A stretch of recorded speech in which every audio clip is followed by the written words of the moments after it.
कई बार रात को सोते हुए अचानक से खांसी उठने लगती है और यह खांसी इतनी तीव्रता से उठती है कि रोगी को दम घुटने लगता है और उठकर बैठना पड़ता है।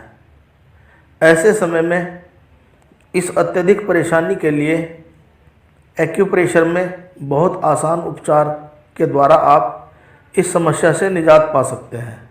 इसके लिए हम सुजोग थेरेपी के अंतर्गत अपने इंडेक्स फिंगर में लंग्स की मेरिडियन का 2 पॉइंट को सर्च करेंगे।